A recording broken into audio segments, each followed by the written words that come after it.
and today we are going to be having a side engagement to discuss meaningful youth engagement.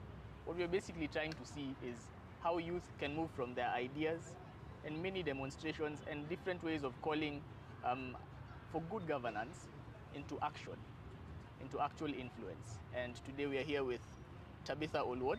Thank you. My name is Samuel Baraka and we'll be with you for the next few minutes. Karibuni sana.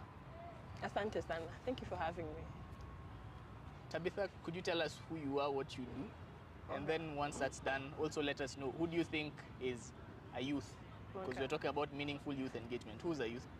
Okay, thank you so much for having me. My name is Tabitha Oluoch from Siasa Place. I'm a youth participation champion and a digital communication specialist at Siasa Place, where we work with young people to meaningfully engage with in their civic participation, civic rights, politics and governance.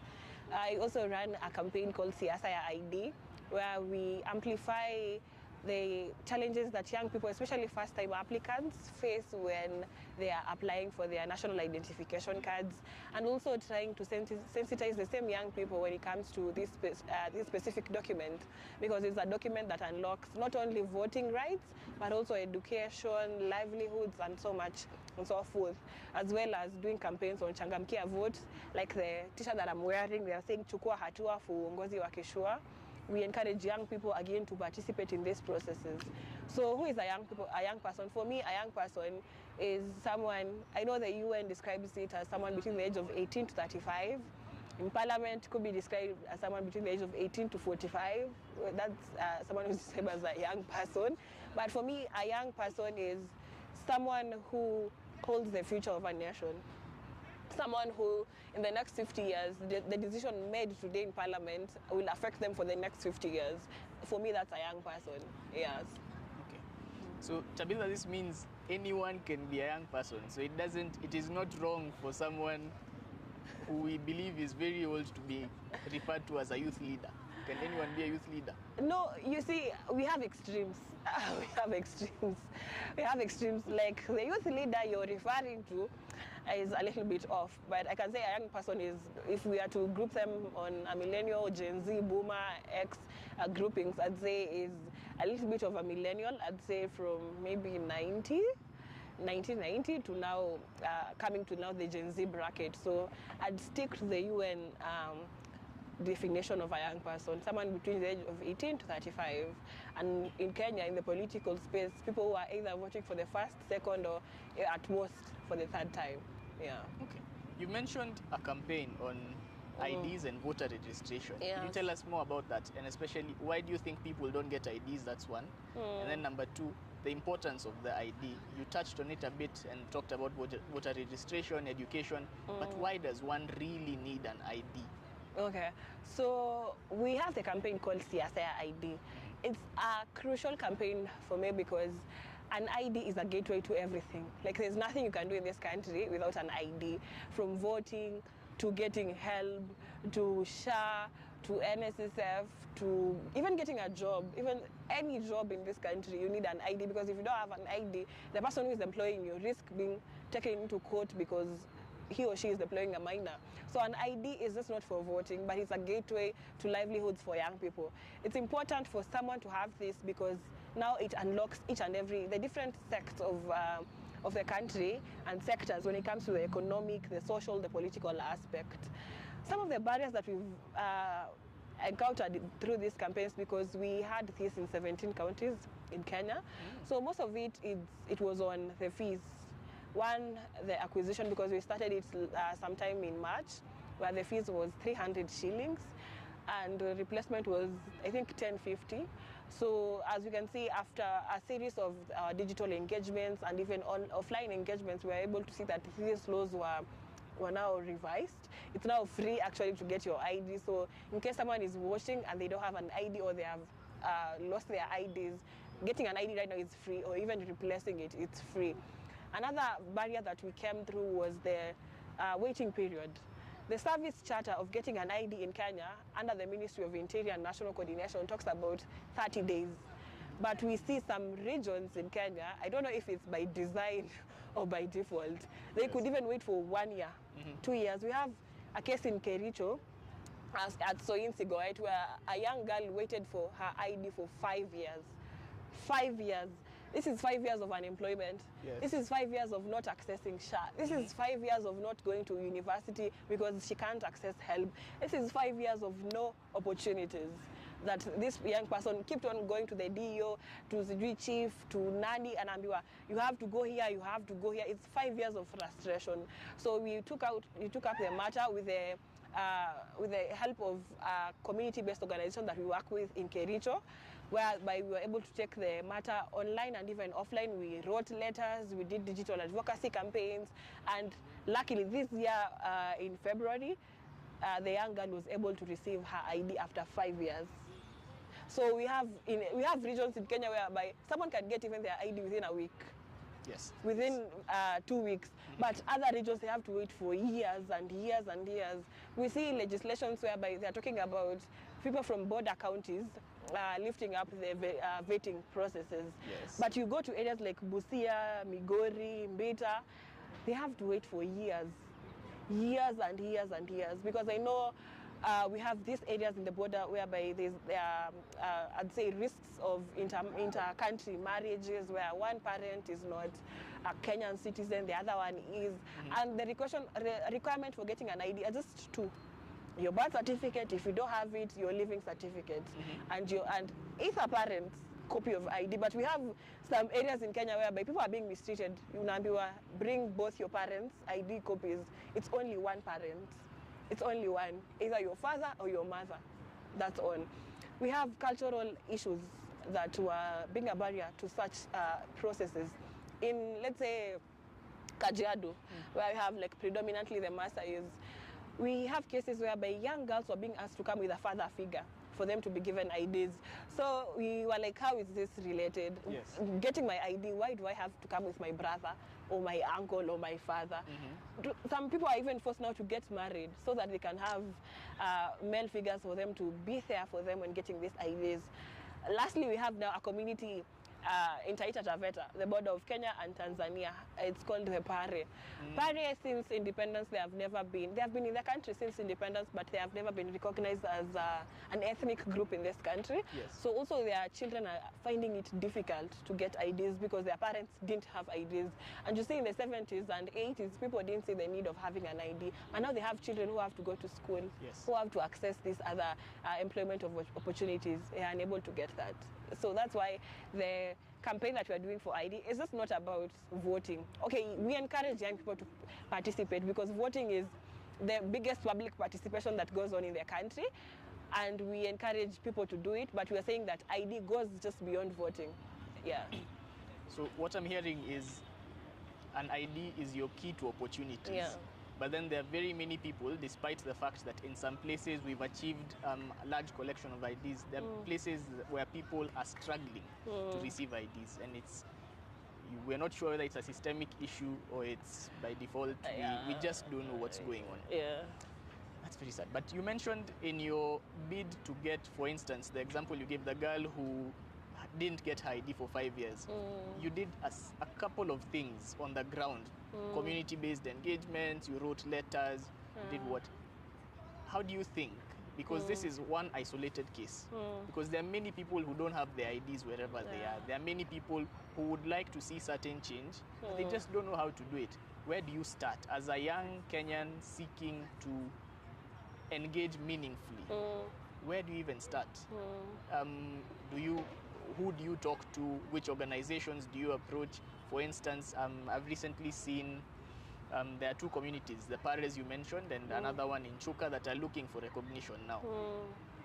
Where do people like those start? Yeah, so there's need for public education on the same, on how to be now recognized, let's say, as a community, as an ethnic group in Kenya, because for the Pares, they have a memorandum in parliament. Yes. It's just not moving. I don't know if it's because of lack of goodwill of the same, but they have a memorandum in parliament seeking the same.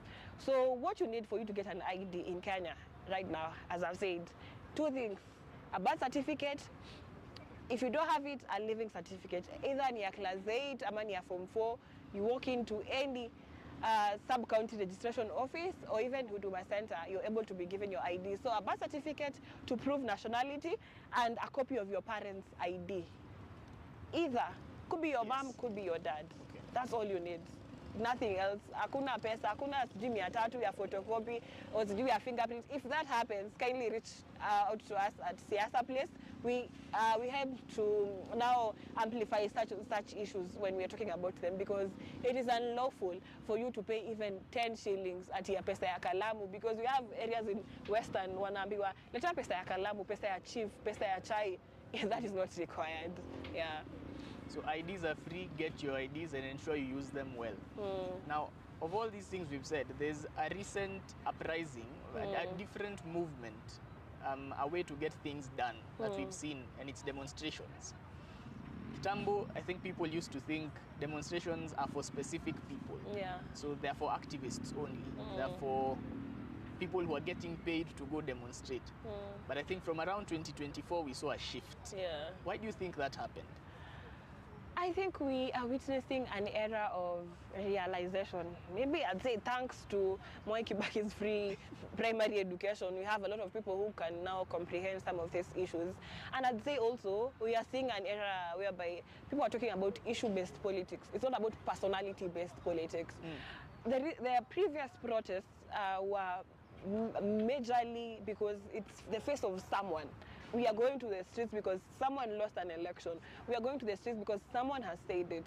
For the 2024, let's say, finance bill, and even the femicide, it was about the issues. It was about taxes. It was about public debts. It was about corruption, mismanagement of public funds. So the issue-based politics resonate with each and every Kenyan of all walks of life.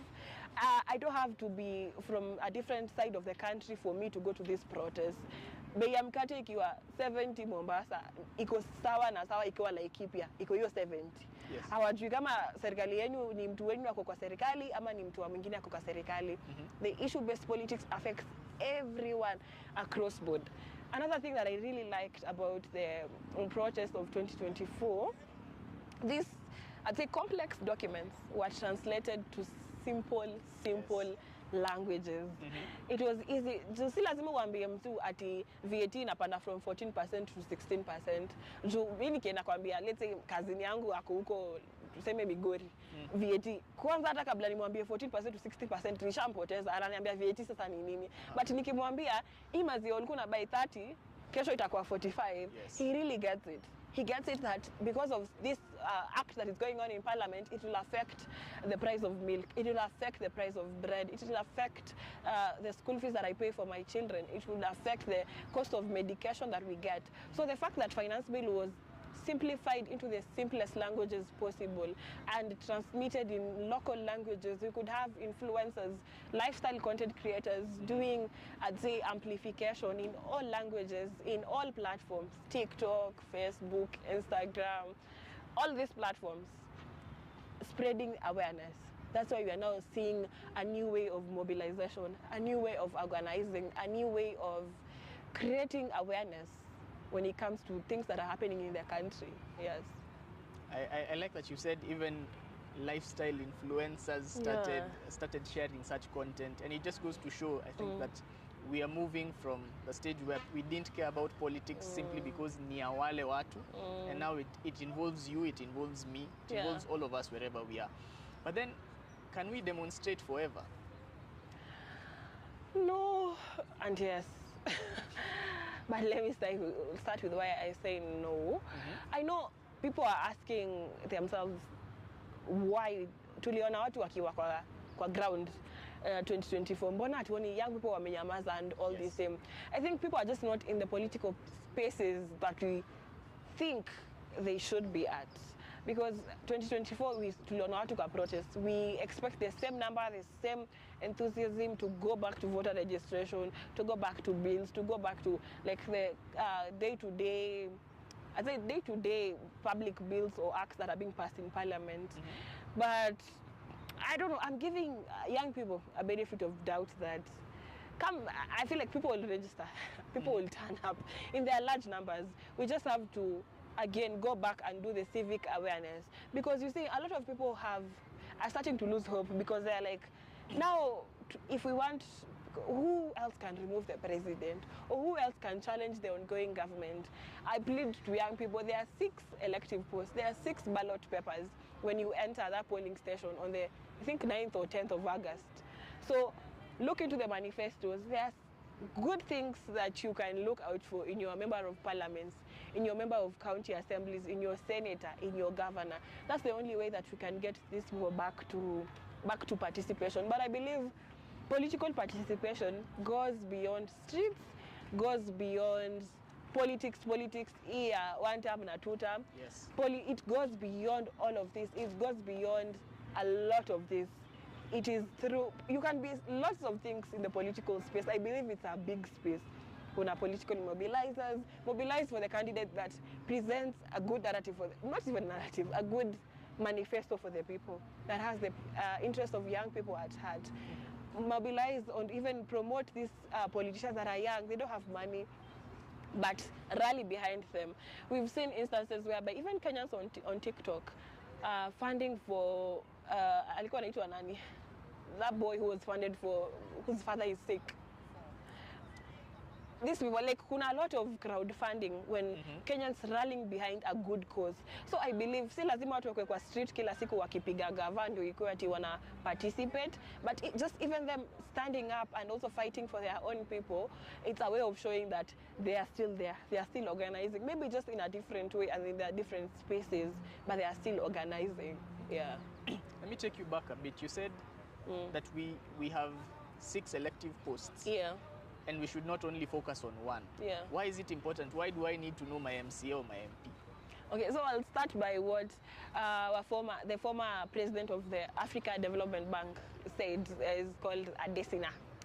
He said, if you don't involve young people in the economic preparations of a country, they'll reject the system. So your member of parliament and your MCA are in charge of developing your budgets.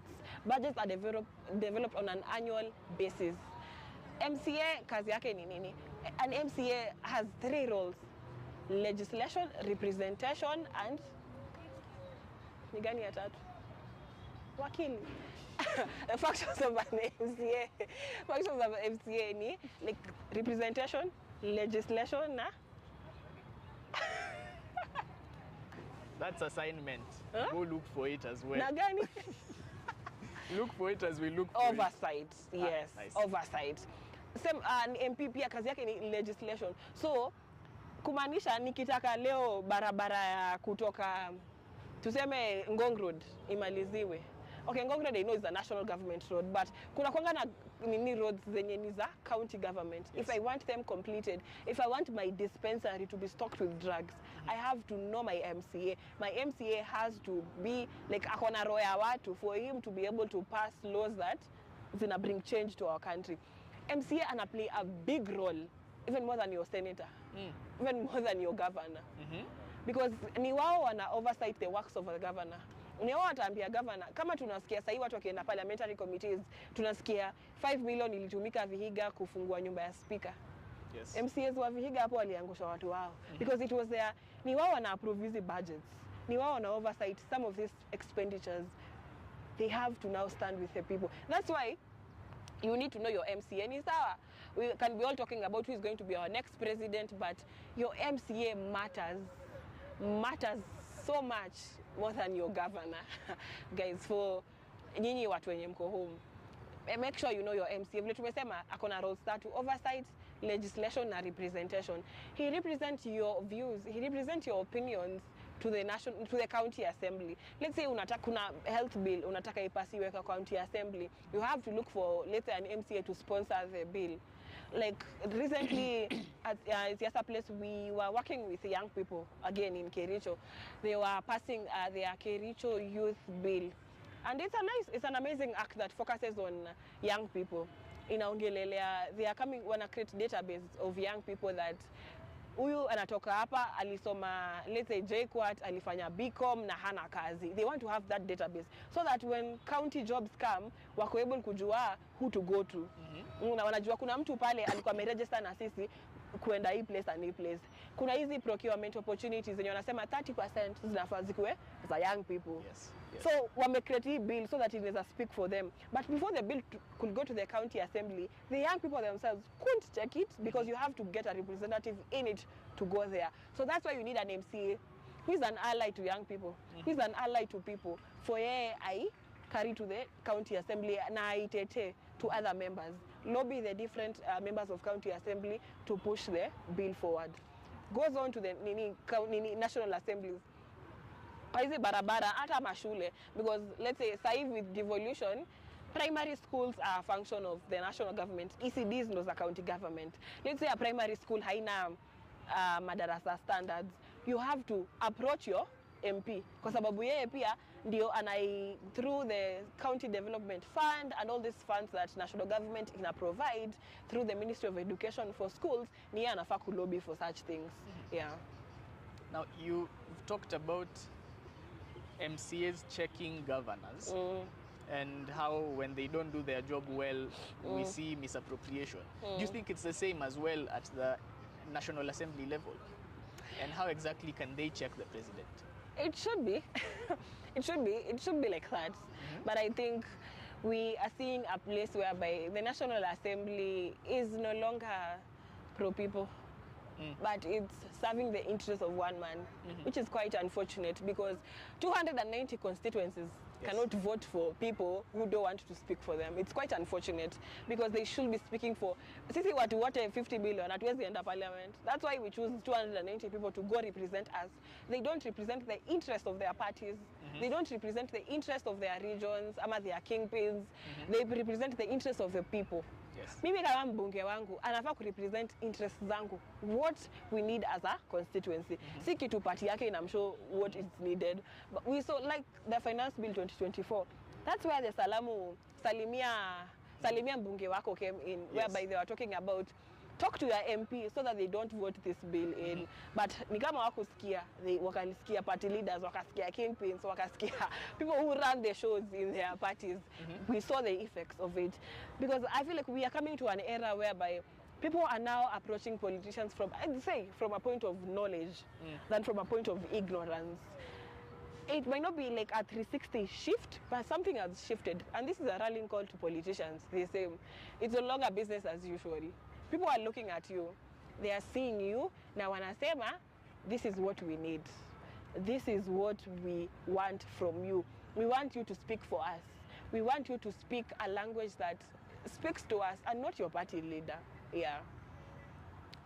You talked about members of parliament and other leaders, and something that's very common, and especially when people approach their leaders, I'm not certain if it's going higher or lower now, but save for approaching our politicians with knowledge, we also ask for money a lot. Yeah. Why do you think, one, that Kenyans are very eager to ask for money from their politicians? Number two, do you think it affects their voting? And number three, what do you think we should do about it?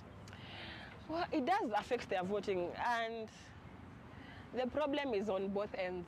I won't put a blame in either side, because pia wao wame make the laws quite difficult. Economy is tough. The economy is already tough. I'd be unfair to tell someone who mwenye amelala njaa 2 days not to pick up their 1,000 bob. Yes. Like chukua hiyo kitu ndo ununue unga. Go and eat. At the end of the day, it's your money they stole. I know it's bad, but it's your money they stole. I'm bringing it to you. We've made the Kenyan elections so expensive to a point that mtu anachukua anatumia a lot of money in campaign, and then akiingia in office, they have to now recoup hiyo pesa na interest. Because they have people who funded their campaigns. Well, lazima walipwe. Mko na madeni alichukua, they have to pay. So it's a rallying call also to like the electorate. We voters as ourselves. Let's move from money ama niseme aje fund-based politics to issue-based politics. Tuulizea watu questions that matter. Ni sawa najua siku hizi wanasema pesa ya campaign haina risiti. But ametoa kwako, ametoa pesa kwa budget yako ndio akuje akupe. Kwa sababu let's say parliamentarians on a good month, I think they earn like maybe 1 million bob.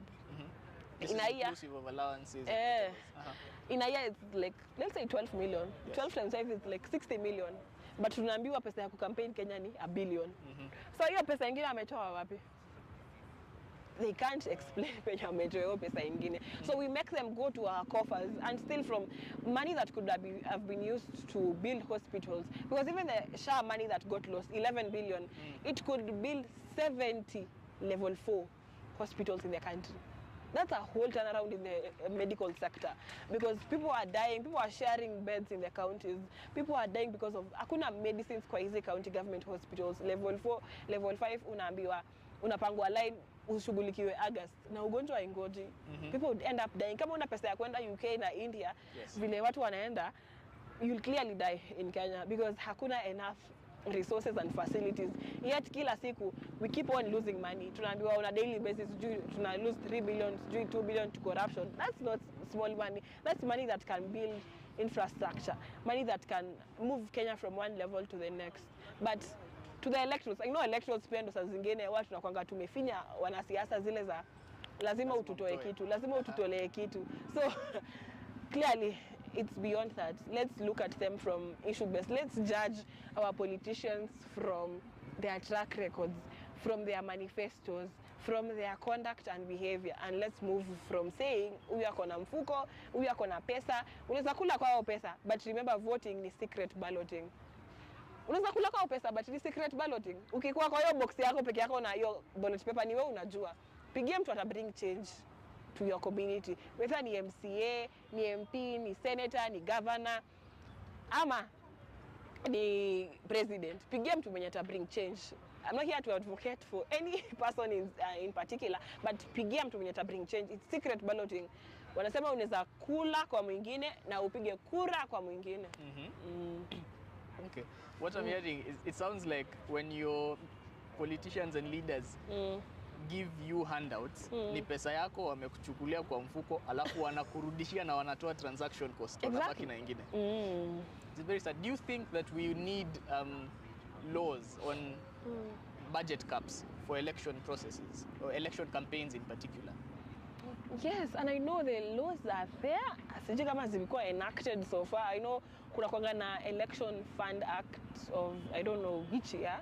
Ama election, even in the election act, I think there's a clause, kuna clauses of lady campaign monies and what you can, how they should go about. But I don't think we expect the same member of parliaments who are using billions to campaign to pass such laws. So there's no political goodwill when it comes to these laws, but I feel like there is a need for it so that we can control and cap the amount of money, because unaona MCA na move na chopa, unashanga lakini pia sisi tukumbuke kitu tukiangalia from this perspective, after hizi chopa na ma V8 zimetoka, we go back to where we are.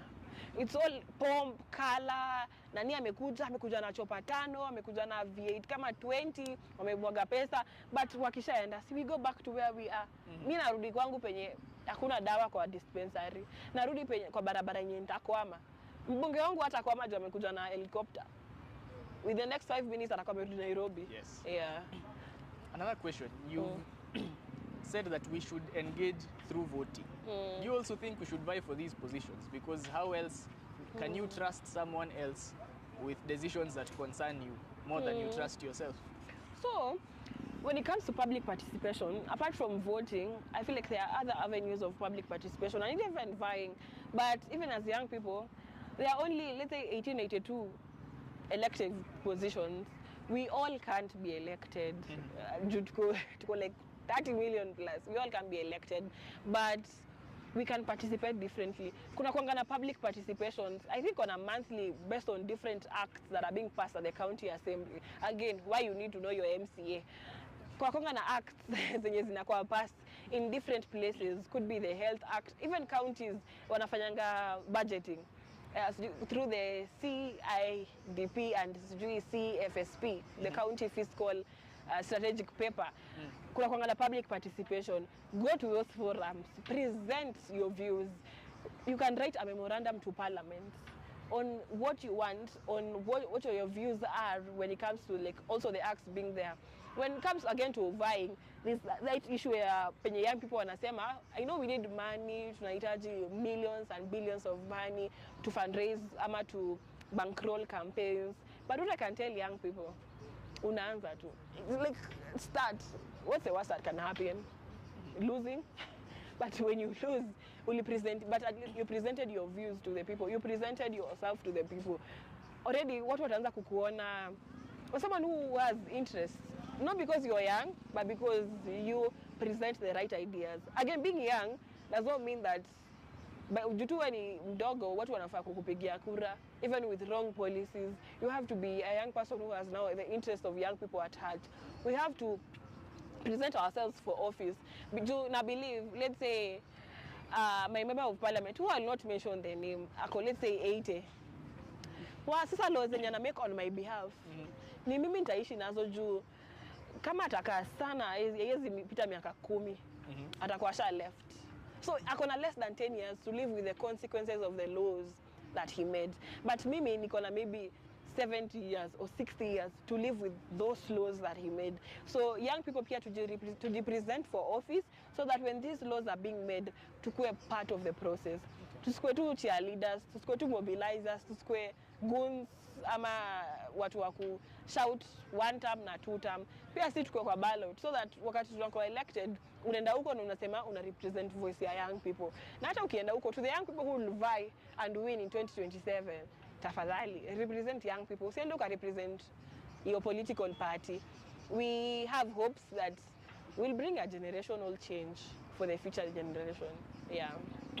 And what do you think is the connection between the younger generation in politics and the older one? For instance, for context, in ODM we now have a split faction, one that seems to be pro-government and a different one that appears to be materializing as the opposition.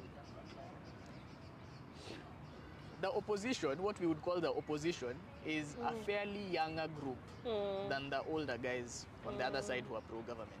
But this young group could easily unite with what has also been calling itself the opposition, which consists of the former deputy president and other leaders like the former vice president Kalonzo Musyoka, Eugene Wamalwa. How do you think we should balance as young people when considering even running for these elective posts, the collaboration with the older generation? What should we be looking for, I think, and how exactly do we go about it? Do you just follow every old person who tells you, I think I can mentor you? Not really. I think track records for people matter. I don't know where this notion came from, whereby what when were kicked out from Gava, they now become saints. All of a sudden they know it. All of a sudden they know it. All of a sudden ni wao wanajua pesa ilikuwa inaibwa wapi na how they can make it better. Now akiwa Gava, for the 2 years they were there, walikuwa wamenyamaza. It was okay. Everything was going on okay. The president was a good person. Alikuwa performer. Actually, okay, government to know, oh, okay, so the scales from their eyes now fall off. They're like, those people are bad. Human rights violation are being done to them. Abductions, ziko hapo, corruption. Now, walikuwa gava wakati wote wanakuwa abducted. So, it's not that due to opposition, you're now a good person. Your track record, we have to look at the track record of these people. When you're in office, when you had the power, when you had the mandate, ulifanya nini nayo? What are some of the reforms that you brought? When you die today, what will people say?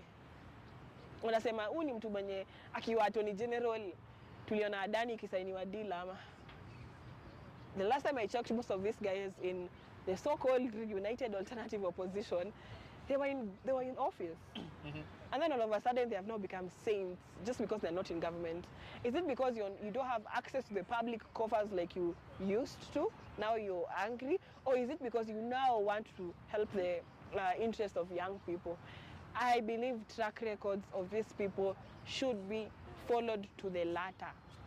When it comes to the older generation, I'm a believer of you might be the youngest in the room, you might not have experience, but you bring in fresh insights. So we just have to weigh the fresh insights.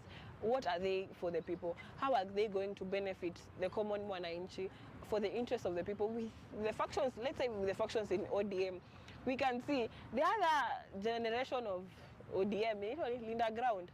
Hao wamesema wao focus yao ni deputy president. Power. Hao wanataka tu power, wanataka kuwa deputy president. So with a member of ODM being at the deputy president, how does it affect, or what does like a common mwananchi benefit from that? Nothing. Ni mtu mmoja anaweza kuwa deputy president. 49 million plus Kenyans, what do we benefit from you becoming the deputy president? Nothing. nothing. What do you bring beyond wanting to be a deputy president? You see, Linda Mwananchi are also another faction. We have to look at these guys who are presenting themselves as the voice of young people. What have they done? Because they know they have been in office. Like Babu has been in office for the past 2 terms. Sifuna, this is his first term. What have they done for their people? What has Babu done for Embakasi? What has Sifuna done for the people of Nairobi when it comes to oversight of the governor? No. So before we choose our factions, we have to decide track record ya nani iko sawa, so that we can be able to know who to go next to. Yeah. Okay. You mentioned something very interesting, and I want us to go back to it, that some of these people, when they were in government, could not see the wrongs of the government. The president was a saint, themselves they were saints, but now that they're out, the scales have fallen from their eyes. Do you think that's a reflection of our society as Kenyans, that we only complain when we do not have the opportunity to loot? That even when we are demonstrating, if we were picked and told, okay, if you keep quiet, you will get X position in government. And I think some of us fell victim to that. Do you think it's a reflection of the society? Yeah, it is. It's an alarming rate of man eat man society. You will say there's a book by Emilio Thiambo called Rig or Be Rigged. So I have to like look out for myself every day when you're saying that, oh, if Gavaita nipea float, nitaende side. If they lot, I have to be on the other side. It's a wrong way of looking at it, if you look at it, because time immemorial, you've seen people who praise the government for doing good just because they were in government. And then one day, because power is transient, eventually it goes off. Eventually, your political godfather loses ama anakufa ama anatoka kwa power inaisha. Ni nini utakuwa create an impact when you go away? I know it's a temptation to just jump because pesa huku iko mingi. Cha tuende huku because they are giving me money, they are fueling my car, nimebaiwa gari, niko na apartment Kilimani. That's all I need for me to say 2 term, and that's all. But what I'd say again and again, tumekuwa tukisema kuanzia mwanzo, let's go back to issue based politics. Because ni sawa inaweza nisaidia mimi, but what of my, naweza kula mimi Nairobi but brother yangu ako Busia, akwe mgonjwa, hata kuwa na Hosia kuenda kwa sababu mimi siku fight for Hosi ijengwe Busia juu nilikula pesa peke yangu. So in as much as, okay, to the people who will eat, sawa kula basi, lakini pia advocate for this. When you're close to power, kindly advocate for also infrastructure to be improved, for services to be taken to these people. Scale to isifel to sasa uko outside nini gava. Do good also to your people when you have the opportunity to do it, because it's transient. It doesn't take time. One day is here, the next day is not here. Juzi nilikuwa naona wakiuliza Kalonzo, when you were VP, what did you do? Hakukuwa na kitu kusema. Ni sawa, what are some of the reforms that you brought to office? The former deputy president, Rigathi, unamuuliza, what did you do when you were in power? Nothing. So you want to do it after you've been out of power. Wakati hata pesa yako, mkono yako iko na mafuta mingi. Do good to the people. You mentioned you can eat in Nairobi and your brother in Busia anaumia sababu hakuna hospitali pande hiyo. Do you think there's a difference in the way we approach politics mjini, and especially on social media? Because sisi, at least people in urban areas are more on social media than those up country. Do you think there's a difference in how we approach politics? And if yes, where is the difference? Yes, and I say yes, but not really on a large scale, because majorly the digital activism going on online is, I'd say it's not more of personality-based politics. It's more of, okay, depends on maybe on the site. Let me go back to it. Depends on the site. I know there's a side of X that will talk about the issue-based politics. Wanakuanga rada kila siku kuambia kuna privatization law, kuna cybercrime act, kuna finance bill 2025 ama 2026. Kuna hizi laws zinapita parliament. Kuna watu wenye wako on the move ya kuambia watu daily. We have X spaces where people educate each other on this every day. But tunajua pia kuna side ya TikTok yenye ni personality based. Ni atupigi huyu kwa sababu alifanya hivi, kwa sababu ameolekea ule, kwa sababu hajaoleka. Kuna hizo personality based politics in the digital side. So there's a huge gap when it comes to the digital advocacy na ground advocacy. But sioni, I feel like they are, in a way, they pour into each other. They pour into each other. The conversation that happened kwa ground, we are seeing an era whereby tuna move now to the digital space. Conversations zimekuwa ground zinaletwa kwa digital space. But again, with the era of AI, misinformation, disinformation, information manipulation, we are seeing a point whereby getting information from social media is also becoming a tricky one. Yes. You could fall into the trap of believing something that is AI manipulated. Unaweza ona video ya mtu ikisambaa akisema oh, huyu alisema hivi, but ukiangalia video clearly this is not like a human video. This is clearly AI. So itakuwa na disconnect because pia spread propaganda. So for let's say someone who is not conversant with tech, itakuwa easy for you to fall into the traps of the same. So I'd say the disconnect is there. It's a yes and no because the conversation that happens offline zinakuwa brought to the digital space. But now the gaps inakuja penye kuna hii manipulation mingi from AI to information, even manipulation. Apart from it kukua AI, naweza sema kitu but mtu aenda iandike na I translate in a way that I didn't mean it. Na ina bring a whole new perspective of the same. Okay. You mentioned AI, you brought up a very good point. And disinformation. Are there things, like specific things from your experience, because this is still a developing space, from your experience, are there specific things we should look out for in the videos we consume, the information we believe to be true? Are there things that are red flags, and if we see, we should know this is a fake video and we should call it out for being fake? Yeah, let's say, traditional media and mainstream media are not, so I'd say I don't want to use the word dying, but they give information late compared to social media. But I believe there are institutions that can be trusted with verified information. Let's say if it is something on IBC, on voter registration, always check out for their verified pages for the verified information before you spread it. It begins with you. Kabla mimi niambie beshte yangu, chairperson wa IBC amesema hivi, kindly confirm with IBC pages before you go and tell people. Kwa sababu misinformation inaanzanga from a point of mimi tu nimesema, mwingine akaibeba na ikaendelea. So what we can do is be checking out for the, I'd say, official sources when it comes to different issues. If it's a law, if it's an act, Parliament has social media pages. Senate has social media pages. Most of this, even if it's what a politician say, they have social media pages of which one are updating quite on a timely basis.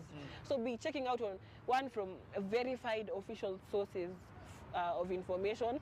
For, let's say for AI video, uta realize kuna tu movement inakuanga awkward from like a human movement.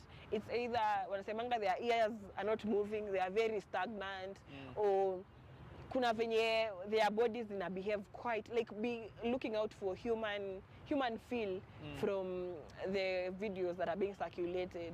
Okay. Yeah, that's interesting. So what I'm hearing is, one, ensure you check official pages to verify information before sharing. But even when you're watching or consuming other media, we angalia kama ni wewe ungefanya hivyo venye huyu jamaa anafanya, ameruka kutoka hapa mpaka hapa, can you do that yourself? Okay. Now as we conclude then, what do you think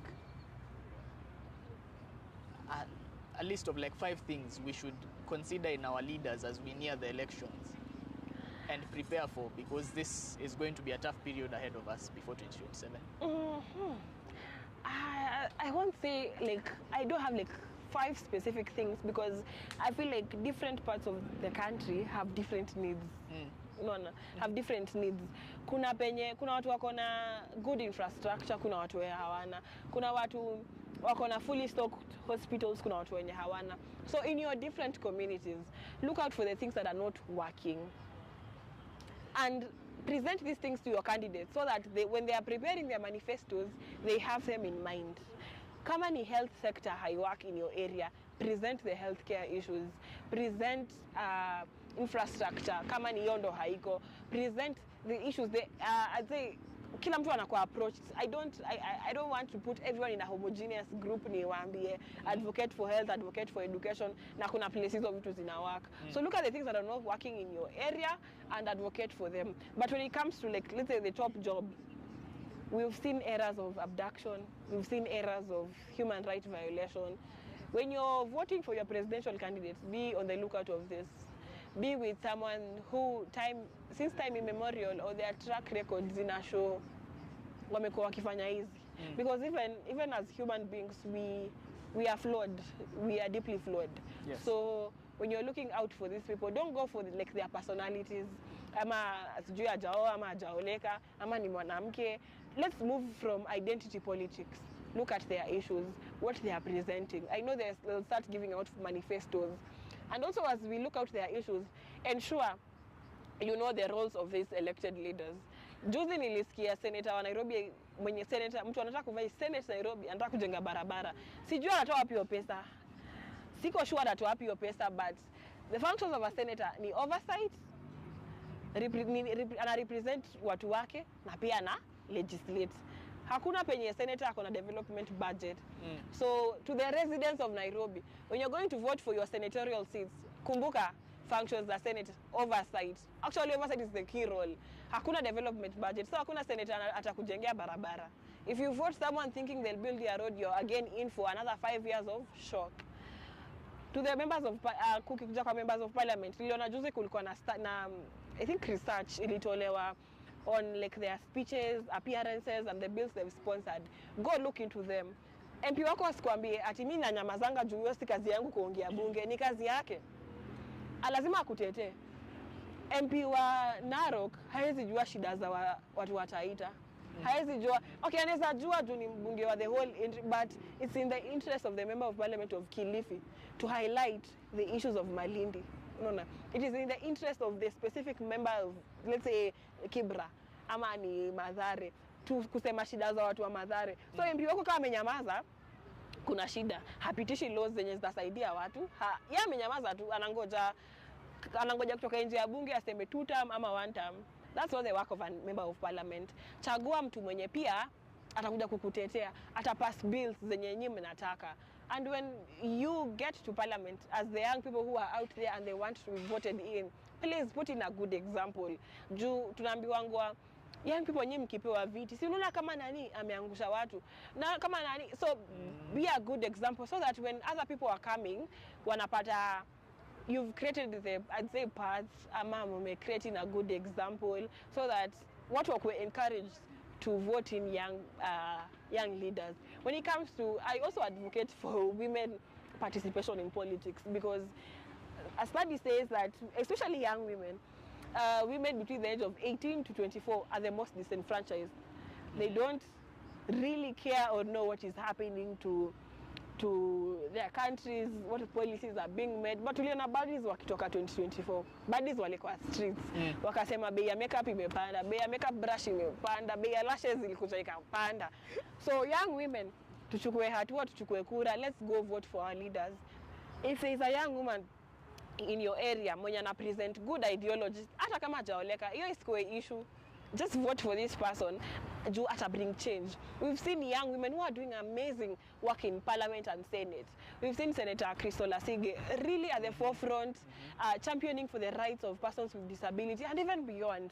We've seen member of the county woman member of parliament for Kirinyaga, Honorable Njeri Maina, pushing in for bills, talking about putting in like her remarks when it comes to bills and legislation that affects people, standing even with young people when you're wameshikwa, doing pro bono services for these people.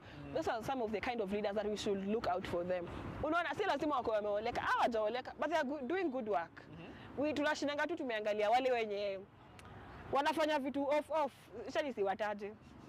Tunataka tu kuangalia mwenye alidance kwa campaign akatani nyuma. Huyo ndo tunataka kuangalia kama alidance hapo burukanga.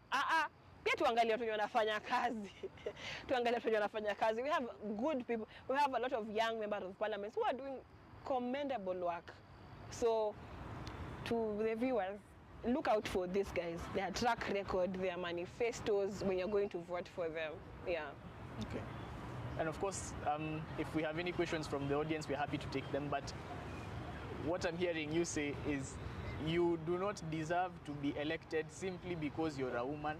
You do not deserve to be elected simply because you're a young person. You do not deserve to be elected simply because you have been in government before and you know how things work. All these things are irrelevant if you do not have proper ideologies, if you do not have a proper plan, and if you do not have the heart to help the people who you are representing. Yeah.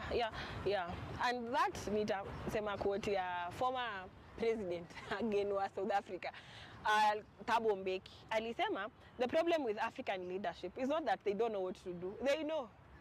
Hawa watu wanajua kitu nini inaweza punguza bei ya unga, wanajua madawa zitafika aje kwa hosi, wanajua shule itakuwa affordable aje.